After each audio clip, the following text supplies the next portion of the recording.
Hello everyone, welcome to जे मंत्रा। आज हम लोगों का मैनेजमेंट के यूनिट 6 का लेक्चर नंबर 2 है। आज के इस लेक्चर में सबसे पहले हम लोग इन्वेंट्री कंट्रोल के बारे में जानेंगे। लास्ट लेक्चर में इन्वेंट्री मैनेजमेंट के दरमियान हम लोगों ने ये डिस्कशन किया था ना कि हमेशा हम लोग जो अपने इन्वेंट्री को जो रखेंगे एक ऑप्टिमम स्टॉक में रखेंगे। मतलब जितनी हमें आवश्यकता हो हम लोग उतना ही रखने की कोशिश करेंगे, न उससे ज़्यादा रखेंगे न उससे कम। तो दिक्कत क्या होती है, ज़्यादा रखेंगे तो हमें क्या है, ज़्यादा फाइनेंशियल बर्डन आएगा हमारे पे, ज़्यादा पैसे हमें लगेंगे। और साथ ही साथ अगर सामान ख़राब होने वाला हो तो हो सकता है कि उसका सामान ख़राब हो जाए तो हमें नुकसान होगा। और बहुत बार अगर हमारी ज़रूरत से ज़्यादा अगर हम लोग मान लीजिए कि महंगे रेट पे हम लोगों ने ज़्यादा इन्वेंट्री को स्टॉक में रख दिया और बाद में इन्वेंट्री में स्टॉक मतलब क्या है, इन्वेंट्री स्टॉक करने के बाद मटेरियल का प्राइस घट गया तो हमें नुकसान हो जाता है ना। और एक ऑप्टिमम लेवल पे मेंटेन करने के बाद क्या होता है, हमें जितनी रिक्वायरमेंट है हम लोग उतना यूज़ करते चले गए। मटेरियल का रेट घटेगा, हम लोग हमारे जो स्टॉक में जो था हम लोग महंगा वाला उसे तुरंत यूज़ कर लिए, सस्ता वाला तुरंत हम लोग खरीद के वहाँ पे रख देंगे, तो हमें कभी रिस्क नहीं होता है। और अगर हम लोग रिक्वायर्ड मात्रा से कम रखेंगे तो क्या है, आउट ऑफ द स्टॉक जाने का रिस्क होगा कि सामान बना अचानक से मटेरियल घट गया तो मटेरियल कहाँ से आएगा। अगर सही टाइम पे ट्रांसपोर्टेशन मतलब क्या ट्रांसपोर्टेशन के कारण सामान नहीं पहुँचा हमारे फैक्ट्रियों तक, प्लांटों तक, तो यही रिस्क होता है। तो यही होता है इन्वेंट्री कंट्रोल क्या है ना, कि रिक्वायर्ड अमाउंट से ज़्यादा और रिक्वायर्ड अमाउंट से कम, इनके बीच में ये बैलेंस बना के रखता है। न ज़्यादा चाहिए न कम चाहिए, हमें बीच में जितना हमें आवश्यकता है, जितना हमें रिक्वायरमेंट हमें उतना ही चाहिए। उस लेवल को मेंटेन करना, उसको कंट्रोल करना, यही कहलाता है हमारा इन्वेंट्री कंट्रोल। तो वही मैंने लिखा है, the aim of a good inventory control system is. तो एक अच्छा इन्वेंट्री कंट्रोल सिस्टम का जो लक्ष्य होता है, उसका जो उद्देश्य होता है वो क्या होता है, to secure the best balance between too much and too little, है ना। तो टू मच मतलब बहुत ज़्यादा, रिक्वायर्ड अमाउंट से ज़्यादा, एंड टू लिटिल बहुत कम। तो बहुत ज़्यादा और बहुत कम के बीच में बैलेंस को बनाना, यही होता है हमारा इन्वेंट्री कंट्रोल। तो फिर वही है, टू मच इन्वेंट्री सिस्टम या टू मच स्टॉक अगर हम लोग सामानों का रखेंगे तो उससे क्या होगा, carries financial risk and burden.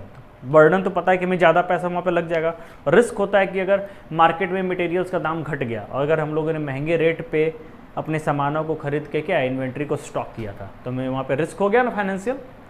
और अगर too little inventory increase the risk of out of stock condition, है ना। अगर हम लोगों ने सामान का कम मात्रा स्टोर करके रखा है, स्टॉक में रखा है, तो क्या ये आउट ऑफ द स्टॉक हो जाने का चांसेस होता है।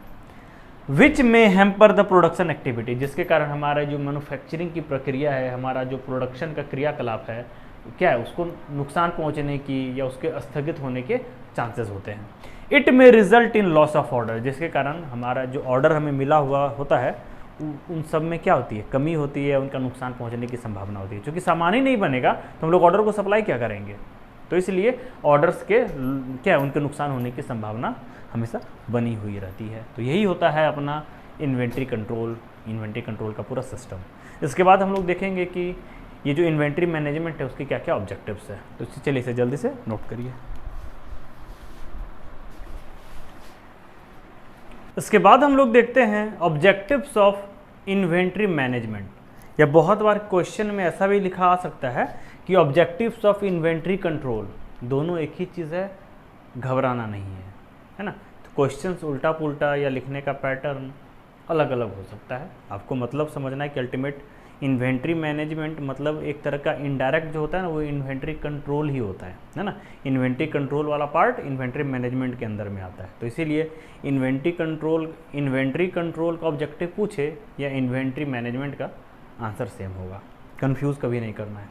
तो इसमें सर जो सबसे पहला क्या क्या ऑब्जेक्टिव्स है कि रॉ मटेरियल्स को हम लोग कम से कम कॉस्ट में ख़रीदें, रॉ मटेरियल्स को सही वक्त पे ख़रीदें, है ना। ये नहीं कि बेमौसम है, गर्मी में हम लोग क्या मतलब ठंड के मौसम में हम लोग कूलर खरीदेंगे, एसी खरीदेंगे, काम चलेगा क्या, नहीं है ना। तो गर्मी के दिनों में जैसे आदमी कॉफ़ी कम पीते हैं, मार्केट में आप जाके देखेंगे तो कॉफ़ी का कंजम्पशन कम हो जाता है। अगर लोग गर्मी में कॉफ़ी पिएँ एक दो बार तो ठीक है, लेकिन ठंड के वक्त क्या जैसे इनका कंजम्पशन बढ़ जाता है, आदमी उस वक्त ज़्यादा मात्रा में खरीद लेते हैं। गर्मी में खरीदने से तो कोई फ़ायदा है नहीं। तो इसी तरह जब जिस चीज़ की ज़रूरत, जब जिस चीज़ की डिमांड हो, हम लोग उसके अनुसार उसको खरीदेंगे। और फिर राइट अमाउंट में खरीदना, जितनी आवश्यकता है हम लोग उतना ही खरीदेंगे, और जितनी रॉ मटेरियल की जो भी ज़रूरत है मैन्युफैक्चरिंग प्लांट में, उस ज़रूरत को हम लोग लगातार पूर्ति करेंगे। ये नहीं कि मतलब कोई प्लानिंग नहीं है, कोई प्रॉपर नहीं है, जब जितना मनवा मटेरियल खरीद के रख दिए, घट गया, टेंशन नहीं ले रहे हैं, है ना। तो रिक्वायरमेंट जितनी होगी उसको लगातार सप्लाई करना है। जब हमारा प्रोडक्ट वगैरह बन जाएगा फिर उसको सप्लाई क्या है उसके कस्टमर तक पहुंचा देना। और फिर किसी भी हाल में फैक्ट्री में जो ऑपरेशंस चलते हैं, जो प्रोडक्शन का ऑपरेशन है वो लगातार चलना चाहिए, बंद नहीं है। जितने भी बड़े मैन्युफैक्चरिंग प्लांट आप देखोगे वो 24/7 रनिंग होता है, उसमें रेस्ट करके कुछ नहीं होता है कि 10 से 5 तक मशीन चलेगा बंद हो जाएगा, नहीं, तीनों शिफ्ट में काम होता है। जितने भी आप बड़े मैन्युफैक्चरिंग प्लांट देखोगे, स्टील प्लांट देखोगे, पावर प्लांट देखोगे, ऑयल रिफाइनरीज वगैरह देखेंगे, केमिकल फैक्ट्रीज वगैरह देखेंगे, ये लोग 24/7 रनिंग पोजीशन में होते हैं, ये कभी बंद नहीं होते हैं। मंथ में 1 या 2 दिन क्या होते हैं, ये मेंटेनेंस एक्टिविटीज़ के लिए अपने प्लांट को शट डाउन करते हैं, जिस इंडस्ट्री की जैसी रिक्वायरमेंट होती है उसके अनुसार वो लोग वैसे करते हैं। तो चलिए ऑब्जेक्टिव्स को एक एक करके देखते हैं। To purchase raw material at a minimum cost, है ना। तो रॉ मटेरियल्स का हमारा टारगेट होता है कि कम से कम कॉस्ट में खरीदें, ये हमारा उद्देश्य होता है। फिर to purchase materials at right time, है ना। तो सही वक्त पे मटेरियल्स को खरीदना, जब ज़्यादा प्रोडक्शन होता है, जब कॉस्ट कम होता है, तो हम लोग थोड़ा सा वहाँ पे परचेज करके अपने ज़रूरत के लिए रख लेते हैं। फिर to purchase materials in right quantity, और जितनी क्वांटिटी की हमें आवश्यकता होती है हम लोग उतना ही खरीदेंगे, ज़्यादा नहीं खरीदेंगे, क्योंकि इन्वेंट्री कंट्रोल में ज़्यादा और कम दोनों के बीच में बैलेंस बना के हम लोग इसको रखते हैं। तो मतलब जो हमारी जितनी आवश्यकता है, मतलब राइट क्वांटिटी में, सही मात्रा। फिर establishing safe suitable storage locations for materials, तो मटेरियल्स तो हम लोग सही वक्त पे, सही मात्रा में, सही प्राइस पे खरीद लिए, अगर उसको स्टोर करने का अच्छा फैसिलिटी ही ना हो, अच्छा गोदाम, अच्छा वेयर हाउस, अच्छा कोल्ड स्टोरेज ना हो, तो मटेरियल्स ख़राब हो जाएंगे ना। तो इसीलिए मटेरियल्स जो हम लोग खरीद रहे हैं उसके अच्छे से स्टोरेज के लिए एक अच्छा स्टोरेज फैसिलिटीज़ भी होनी चाहिए। फिर टू रिड्यूस इन्वेंट्री कॉस्ट, तो इन्वेंट्री कॉस्ट भी हमें घटाना है। तो ये कैसे घटेगा, better inventory management, better inventory control के द्वारा हम लोग इन्वेंट्री में लगने वाले जो कॉस्ट है उसको घटा सकते हैं। फिर to meet demand of raw materials, तो फैक्ट्री में जितने भी रॉ मटेरियल्स की आवश्यकता होगी उस डिमांड की पूर्ति करना, है ना। तो इस तरीके से ये जो राइट क्वांटिटी हम लोग जो डिसाइड करेंगे वो हमारे इस ये रॉ मटेरियल के डिमांड के अनुसार, है ना। तो हमेशा रॉ मटेरियल के डिमांड को हमें पूरा करना होगा, ये ऑब्जेक्टिव होता है, कभी इसे घटने नहीं देंगे।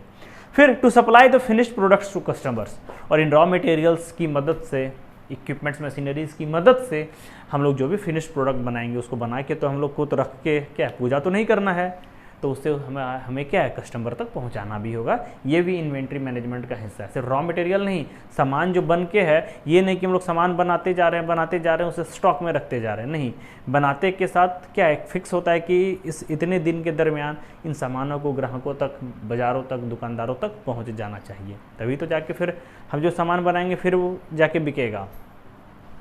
फिर keep production operation running, manufacturing plant में, फैक्ट्रियों में जो अपना प्रोडक्शन का ऑपरेशन है वो कंटिन्यूअस क्या चलते रहना चाहिए, वो बंद नहीं होना चाहिए किसी भी तरीके से, चाहे रॉ मटेरियल की कमी के कारण या हम लोगों ने बहुत ज़्यादा सामान बना दिया, अभी सामान बना के कोई फ़ायदा नहीं है, डिमांड कम है, तो ऐसा नहीं है। ऑपरेशंस फैक्ट्री के चलते रहने चाहिए। हम लोग क्या प्रोडक्ट, अगर ज़्यादा प्रोडक्ट बन गया है, डिमांड कम हो गया है, तो हम लोग क्या फैक्ट्री चलते रहेंगे लेकिन प्रोडक्ट कम मात्रा में तैयार करेंगे। क्योंकि देखिए प्लांट अगर आप खड़ा रख दिए ना बिना चलाए हुए, तो वक्त के साथ है ना उसमें खराबी आते चली जाएगी। और चूँकि आप बहुत सारे लोगों को अपनी एम्प्लॉयमेंट दिया हुआ है, नौकरियाँ दी हुई हैं, उनसे भी तो कुछ ना कुछ काम करवाते रहना है, वो भी तो एक्टिव रहेंगे ना, चूँकि आप उनको सैलरी दे रहे हैं, तो पूरा सिस्टम चलते रहता है। तो अगर थोड़ी मात्रा में ही बना के बेचना है, आपको कुछ तो प्रॉफिट आ ही रहा है ना, तो इसलिए हम लोग कभी बंद नहीं करते हैं, ऑपरेशन से लगातार चलते रहता है। तो यही था अपना मेन ऑब्जेक्टिव सब अपना इन्वेंट्री मैनेजमेंट। तो चलिए इसे जल्दी से नोट करिए। इसमें से एग्जाम्स में आपको जितने भी पॉइंट्स याद हों उतना लिखिएगा, ये ज़रूरी नहीं है कि सभी के सभी पॉइंट्स को लिखा ही जाए। 7-8 पॉइंट्स मैंने लिखा है, अब 4, 5, 6 आपको जितना अप्रोप्रिएट लगे अब उतना ही लिखिएगा। इसके बाद हम लोग इस यूनिट में एक बहुत ही इंटरेस्टिंग हमारा एक टॉपिक स्टार्ट हो रहा है जिसका नाम है ABC एनालिसिस, है ना। तो ये ABC एनालिसिस एक ऐसा तरीका है, एक ऐसा मेथड है जिसके द्वारा इन्वेंट्री मैनेजमेंट और कंट्रोल का काम किया जाता है ना। इसकी मदद से हम लोग इन्वेंट्री को एक बहुत ही बेटर तरीके से उसका मैनेजमेंट करते हैं, उसको मैनेज करते हैं, साथ ही साथ इसका जो कंट्रोल है बहुत ही बेटर तरीके से किया जाता है। इसमें होता क्या है कि एक ऑर्गेनाइजेशन या कंपनियों में जितने भी आइटम्स होते हैं उनको 3 तरीके में डिवाइड कर दिया जाता है, आइटम ए, आइटम बी, आइटम सी। जो सबसे ज़्यादा जिन्हें प्रायोरिटी मिलती है, जिनका वैल्यू ज़्यादा होता है, उसे आइटम ए में डाल दिया जाता है, और उसके बाद जो बीच वाला आइटम होता है, जो ए से कम जिनका वैल्यू होता है वो बी में, और सबसे कम वैल्यू सबसे कम प्रायोरिटी वाला सी में। और उसके अनुसार पूरे कंपनी का जो रिसोर्स है, पूरा जो मेहनत है, उसी प्रकार में दिया जाता है। तो चलिए हम लोग इसी को डिस्कशन करते हैं, बहुत ही इंटरेस्टिंग है। और आज के डेट में जितनी भी अच्छी कंपनियां हैं, जितने भी अच्छे ऑर्गेनाइजेशन हैं, अपने इन्वेंट्री मैनेजमेंट और कंट्रोल के लिए इस ABC एनालिसिस को वो लोग ज़रूर फॉलो करते हैं। तो it is a method of inventory control and management, है ना। ये जो ABC एनालिसिस है, ये कैसा मेथड है जिसमें क्या है, इन्वेंट्री का मैनेजमेंट और उसका कंट्रोल किया जाता है। इट इन्वॉल्व्स अ सिस्टम, इस मेथड में एक सिस्टम इन्वॉल्व होता है जो कि दैट कंट्रोल्स इन्वेंट्री, जो कि पूरे इन्वेंट्री को कंट्रोल करता है, किस चीज़ को कितनी मात्रा में लेनी है, सही वक्त पे लेना है, सही प्राइस पे, and is used for materials, और इससे साथ ही साथ क्या है, इसे मटेरियल्स के लिए भी इस्तेमाल किया जाता है। और साथ ही साथ इस मेथड को पूरा का पूरा जो अपना जो डिस्ट्रीब्यूशन चैनल है, डिस्ट्रीब्यूशन सिस्टम है, सबको फॉलो किया जाता है। जैसे रॉ मटेरियल्स तो हम लोग सही मात्रा में ले लिए, तो रॉ मटेरियल से अपना प्रोडक्ट बन गया, तो प्रोडक्ट बनने के बाद कम वक्त में वो कस्टमर तक भी पहुँचे, ये भी इस इन्वेंट्री मैनेजमेंट एंड कंट्रोल के ये जो ABC एनालिसिस है, मतलब ये सारी भी चीज़ें इसके अंदर कवर होती है। पूरा का पूरा जो डिस्ट्रीब्यूशन चैनल है, रॉ मटेरियल के परचेजिंग से लेके कम कॉस्ट में रॉ मटेरियल को परचेज़ किए, राइट टाइम पे, राइट क्वांटिटी में, फिर हम लोग उसको स्टोर किए, फिर उससे जो प्रोडक्ट बनाना था हम लोगों ने प्रोडक्ट बनाया, और फिर उस प्रोडक्ट बनाने के बाद हम लोग क्या, उसे डिस्ट्रीब्यूटर अपने कस्टमर्स तक पहुँचाना। ये पूरा का पूरा जो डिस्ट्रीब्यूशन सिस्टम है, हर जगह ये ABC एनालिसिस पार्टिसिपेट करता है। तो वही लिखे हैं, it involves a system that controls inventory. इसमें एक ऐसा सिस्टम, एक ऐसा तरीका है जिसकी मदद से इन्वेंट्री को कंट्रोल किया जाता है, and is used for materials, साथ ही साथ ये रॉ मटेरियल्स और मटेरियल्स के लिए भी यूज़ किया जाता है, and through out the distribution management, है ना। और जितना का पूरा जो डिस्ट्रीब्यूशन मैनेजमेंट है, फिनिश्ड प्रोडक्ट्स वगैरह का, सब में ये ABC एनालिसिस इन्वॉल्व होता है।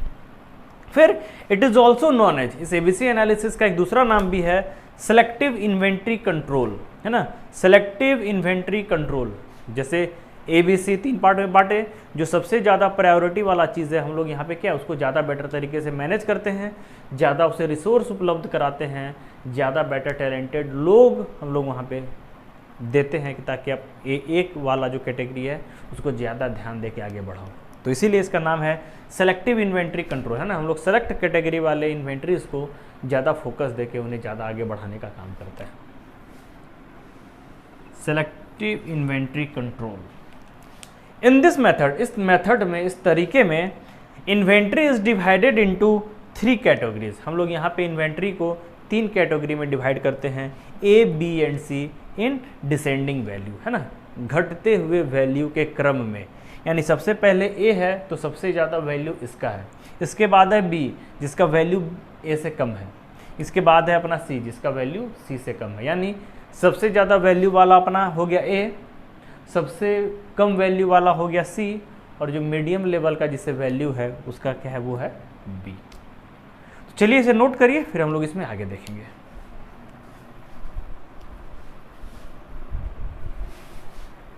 अभी हम लोगों ने डिस्कशन किया था कि जो A कैटेगरी वाला आइटम होता है वो सबसे हाईएस्ट वैल्यू का होता है, और B कैटेगरी वाला वो मीडियम वैल्यू का होता है, और जो C कैटेगरी वाला होता है वो लोएस्ट वैल्यू का होता है। वही मैंने यहाँ पे लिखा है।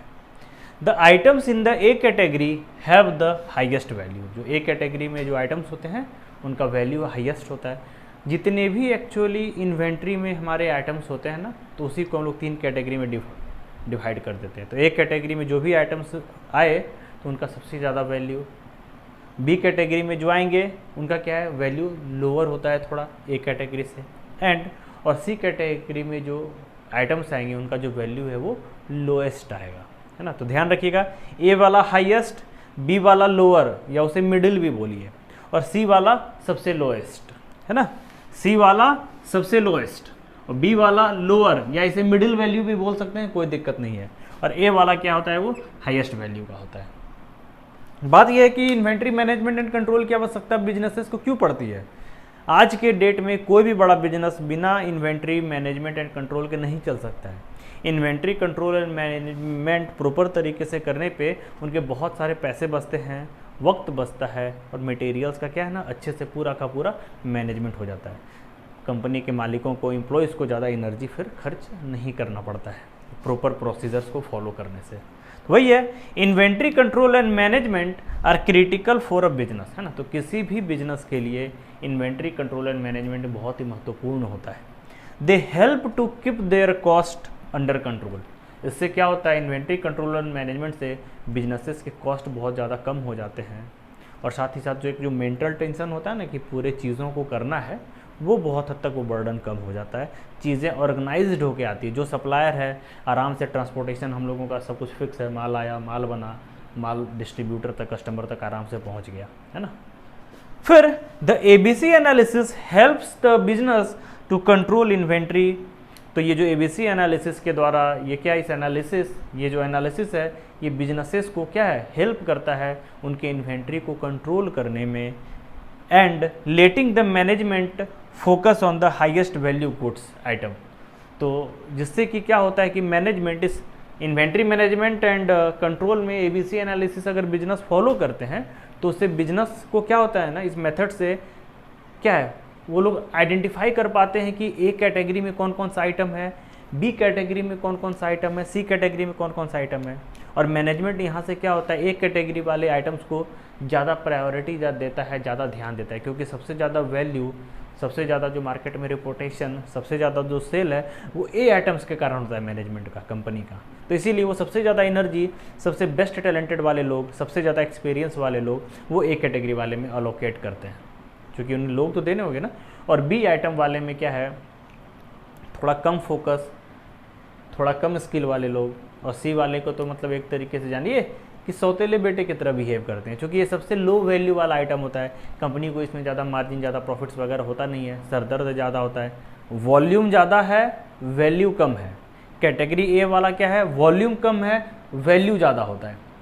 इसीलिए मैनेजमेंट ABC एनालिसिस के द्वारा ये पूरा आइडेंटिफाई करते हैं और अपना एनर्जी वहीं पे फोकस करते हैं, जिससे कि कंपनी को ज़्यादा फ़ायदा हो, ज़्यादा मुनाफा आए, है ना, और मार्केट में ज़्यादा उनका नाम भी हो। तो वही है, the ABC analysis helps the business to control inventory by. तो ABC एनालिसिस के द्वारा क्या होता है, ये जो एनालिसिस है इन्वेंट्री को कंट्रोल करने में क्या है, हेल्प करता है। कैसे करता है, by letting the management focus on the highest value goods.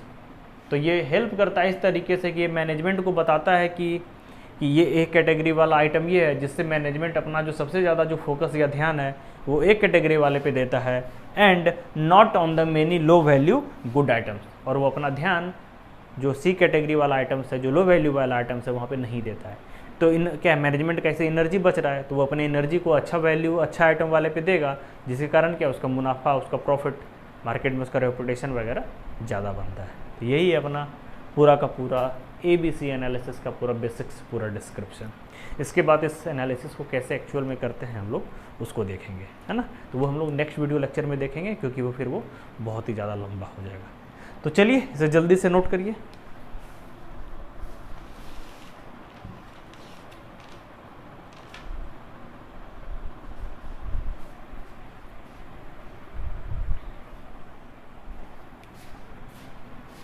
चलिए हम लोग नेक्स्ट वीडियो लेक्चर में मिलते हैं।